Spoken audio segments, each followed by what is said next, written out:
በስመ አብ ወወልድ ወመንፈስ ቅዱስ አሃዱ አምላክ አሜን። ጤና ይስጥልኝ። በመላው ዓለም የምትገኙ የልዑል እግዚአብሔር ቤተሰቦች የእመቤታችን የቅድስት ድንግል ማርያም የአስራት ያደራ ልጆች በያላችሁበት እንደምትሰነበታችሁ ዛሬ ይዤላችሁ የመጣሁት የመጽሐፍ ዳሰሳ ሲሆን ይህም ደግሞ ትምህርት ሃይማኖትና ነገር ሃይማኖት ከሚሉ መጽሐፎች ውስጥ ያገኘሁትን አካፍላችኋለሁ። አብራችሁን ቆዩ። እንግዲህ ትምህርት ሃይማኖትን በመጀመሪያ ለማወቅና ለመማር ለምን አስፈለገ ከሚለው የትምህርት ሃይማኖት ጥቅሙ ወይም ደግሞ ዓላማው ምንድነው ከሚለው ጀምረን እናያለን ማለት ነው። እንግዲህ በዓለም ላይ የሚኖር ማንም ሰው የአዳም ዘር በሙሉ ነገር ሃይማኖትን ወይም ስለ ሃይማኖቱ ነገር ጠንቅቆ ማወቅ መብቱ ብቻ ሳይሆን ግዴታው ነው ማለት ነው። ምክንያቱም እግዚአብሔር አስገድዶ እንዲያመልከው ባያደርገው እንኳን በኋላ ላይ የሚያገኘውን ሕይወቱ ዕጣ ፈንታው ያስገድደዋል ማለት ነው። ስለዚህ ነገር ሃይማኖት ወይም ትምህርት ሃይማኖት መማር ለምን አስፈለገ? ዓላማውን ጥቅሙ ስንመለከት አንደኛ ሃይማኖታችን ከየት መጣ የሚለውን ለማወቅ፣ ሃይማኖታችን ከየት መጣ፣ አሁንስ እንዴት ያስኬዳል፣ ወዴትስ ያደርሳል የሚለውን ነገር ለማወቅ አንደኛ ያስፈልጋል ማለት ነው። ሁለተኛ ደግሞ ይህች እውነተኛይት አንዲቷ ሃይማኖት ከብዙ ሐሰተኞች መካከል እንዴት ተጠብቃ አልፋ መጣች የሚለውን ለማወቅ ይሁን ብቻ አንዲት ሃይማኖት የተባለችው የኦርቶዶክስ ተዋህዶ ሃይማኖት ስትሆን እሷም ከብዙ ሐሰተኞች መባሏም ደግሞ ከላውያንና ከመናፍቃን መካከል ከነሱ በሐሰት ቤተክርስቲያንን ለማናወጥና ስርዓቷን ለመሻር ከሚያደርጉት የመናፍቃን ምንፍቅና ከዛ ሁሉ እንዴትና አልፋ መጣች የሚለውን ለማወቅ ነው ማለት ነው። እንደገና ሶስተኛም ደግሞ ምንድነው በዚህች እውነተኛ ሃይማኖት ውስጥ እኛ ያለን ድርሻ ምንድነው? እኛ ማድረግ ያለብን ኃላፊነታችንስ ምንድነው የሚለውን ለማወቅ ነው ማለት ነው። ይህም ደግሞ ከአበው አባቶቻችን ጀምሮ ነቢያት፣ ሐዋርያትና እንዲሁም ጻድቃን፣ ሰማዕታት፣ ሊቃውንትም አንዲትን ሃይማኖት እንዴት ተጠብቃ መምጣት እንዳለባት ሰማዕት እስከመሆን ድረስ ደርሰው ደማቸውን አፍሰው ለትውልድ እንዳስተላለፉ ሁሉ እኛስ ያለብን ኃላፊነት ምንድነው የሚለውን ለማወቅ ነው ማለት ነው።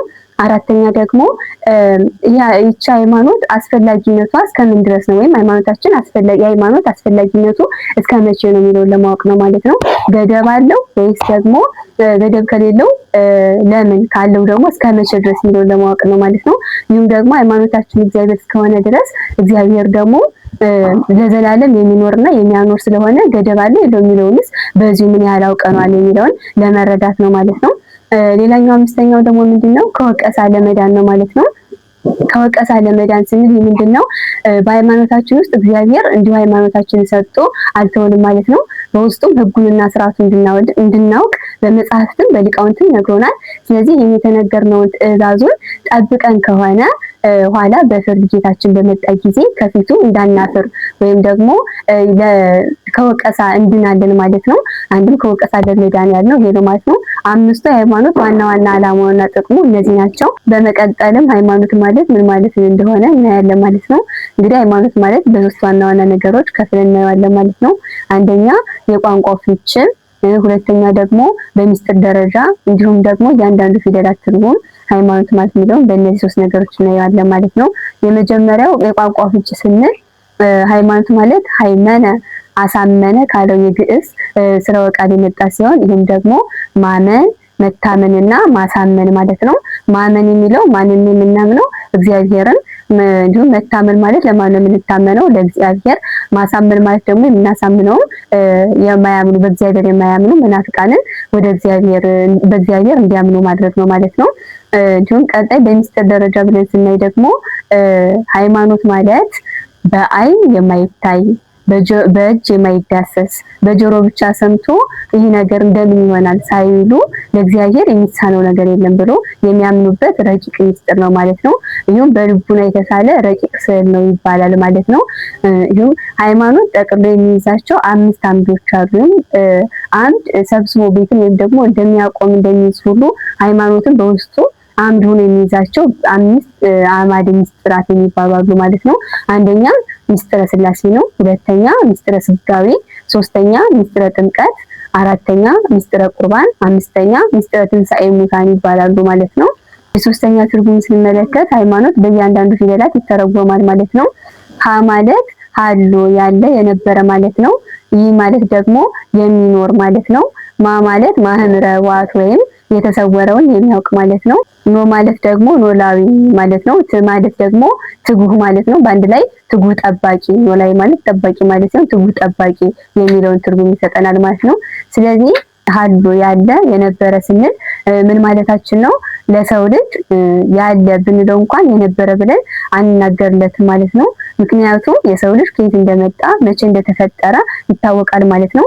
ይሁን በእግዚአብሔር አርአያና አምሳል በዕለተ ዓርብ ከአራቱ ባህርያተ ሥጋና ከአምስተኛው ባህርየ ነፍስ እግዚአብሔር ፈጥሮታል ማለት ነው።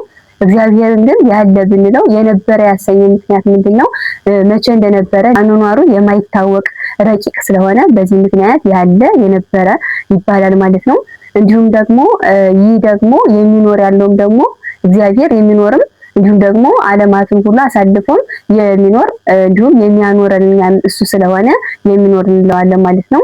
እንዲሁም ማህመረ ዋዕት ወይም የተሰወረውን የሚያውቅ ያለውም ደግሞ የሰው ልጅ እንኳን የተሰወረውን ሊያውቅ ይቅርና ከኋላ የሚካሄደውን ከፊቱም ያለውን አስተውሎ መረዳት አይችልም ማለት ነው።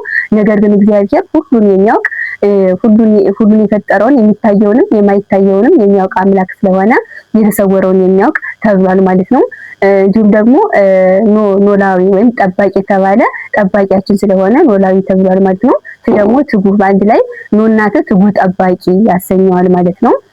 ይሁን የሰው ልጅ ቀን ቢኖር ካጎናችን አብሮን ቢውል ነገር ግን ማታ ላይ በእንቅልፍ ከኛ ይለየናል ማለት ነው። እግዚአብሔር ግን እንቅልፍ የማይከለክለው ቀኑንም ማለቱንም ሌሊቱንም ተግቶ የሚጠብቀን ስለሆነ ትጉህ ጠባቂ ያሰኝቶታል ማለት ነው። ስለዚህ ሃይማኖት የሚለው የእያንዳንዱ ፊደላት ትርጉም ከሆነ ሃይማኖት ማን ነው ስንል ራሱ እግዚአብሔር ነው ማለት ነው። በመቀጠል ደግሞ እንግዲህ ሃይማኖትና እምነት ስንል ብዙ ጊዜ ልዩነቱን ለይተን አናውቅም ማለት ነው። ይሁን ልዩነታቸውን ስንመለከት አንድ የሚያደርጋቸውና ልዩ ነገሮች አላቸው። አንድ የሚያደርጋቸው በመጽሐፍት ላይ ሃይማኖትን እምነትን ሃይማኖት እያለ ልናነበው ሊገልጸው ይችላል። በዚህ አንድ ሊያደርጋቸው ይችላል። ትርጉማቸው ግን ይለያያል።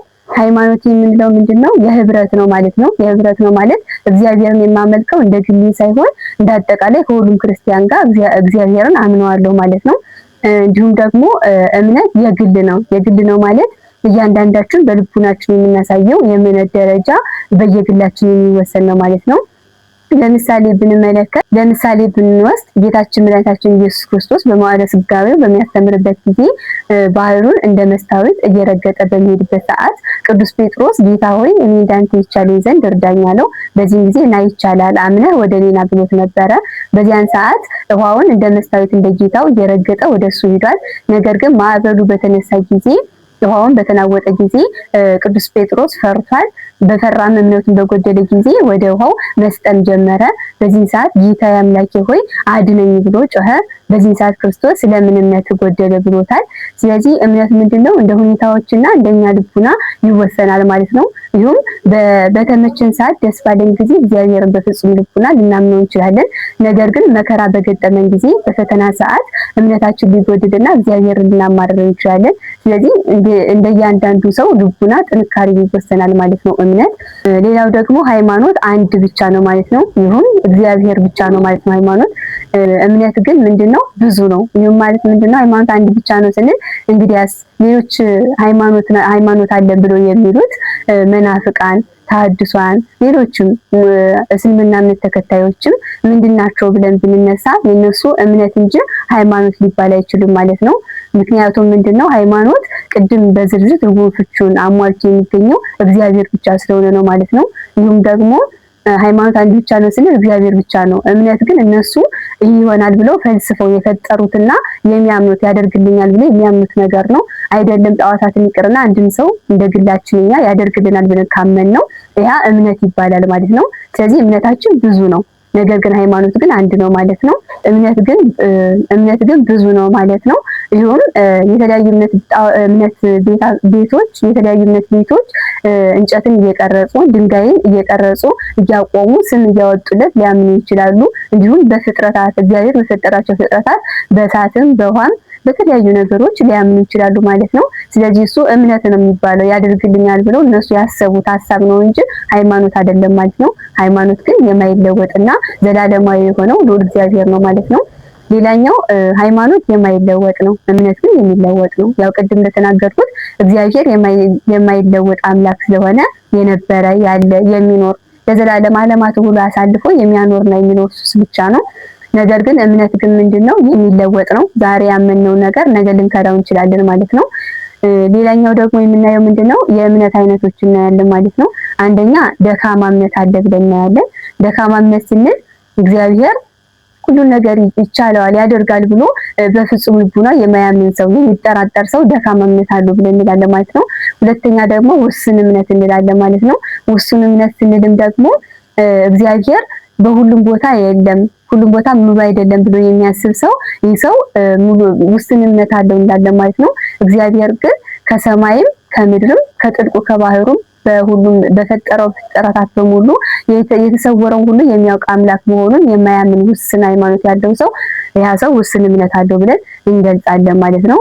እንዲሁም ቅዱስ ዳዊት በመዝሙሩም በሰማይ እንደ ንስር ክንፍ አውጥቼ ብወጣ አንተ በዚያ አለ፣ ወደ ምድርም ወደ ጥልቁ ብወርድም አንተ በዚያ አለ ብሎ እንደተናገረው እግዚአብሔር በሁሉ ቦታ ሙሉ መሆኑን የሚጠራጠር ሰው ውስን ሃይማኖት አለው ተብሎ ይጠራል ማለት ነው።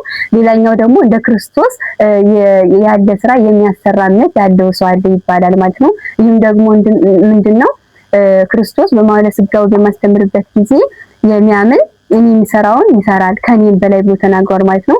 ከሱ በላይ የሚሰራ ስራ ኑሮ ሳይሆን እምነት ምን ያህል ድንቅ ነገር ማድረግ እንደሚቻል ሲያስረዳቸው ነው ማለት ነው።